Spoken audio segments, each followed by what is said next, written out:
Assalamualaikum warahmatullahi wabarakatuh.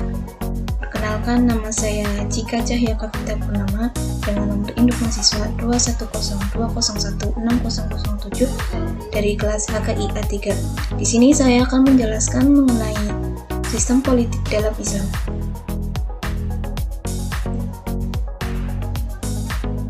Yang pertama yaitu, apa kalian tahu pengertian dari sistem politik Islam?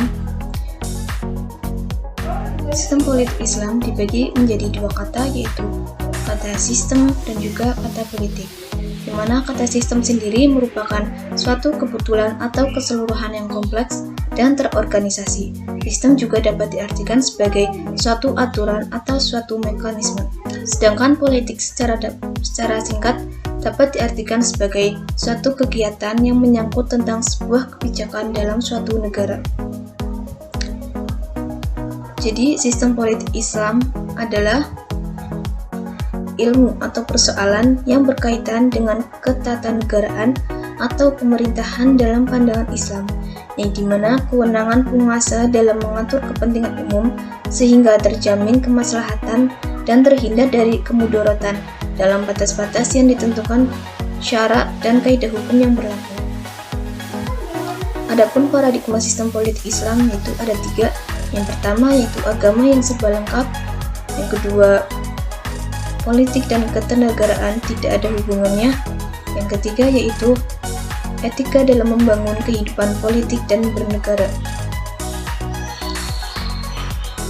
Objek sistem politik itu ada tiga. Yang pertama hukum tata negara atau biasa disebut dengan siyasah dusturiyah, yang kedua yaitu hukum internasional atau biasa disebut siyasah dauliyah, yang ketiga yaitu pengelolaan, pemasukan, dan pengeluaran uang atau biasa disebut dengan siyasah mu'aliyah.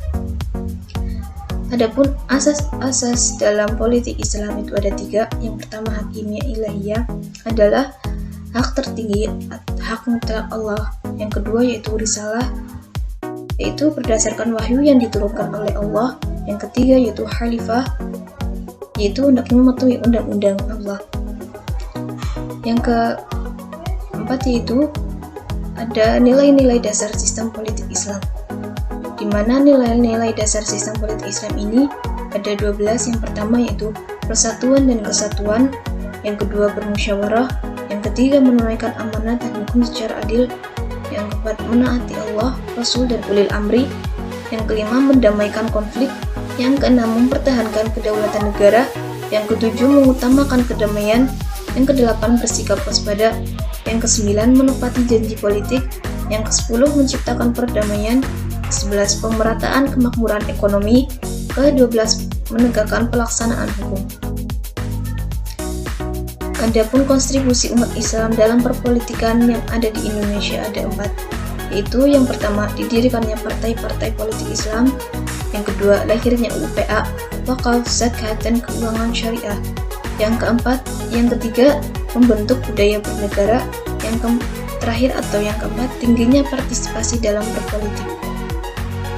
Demikian pemaparan materi dari saya, kurang lebihnya mohon maaf. Sekian dan terima kasih. Wassalamualaikum warahmatullahi wabarakatuh.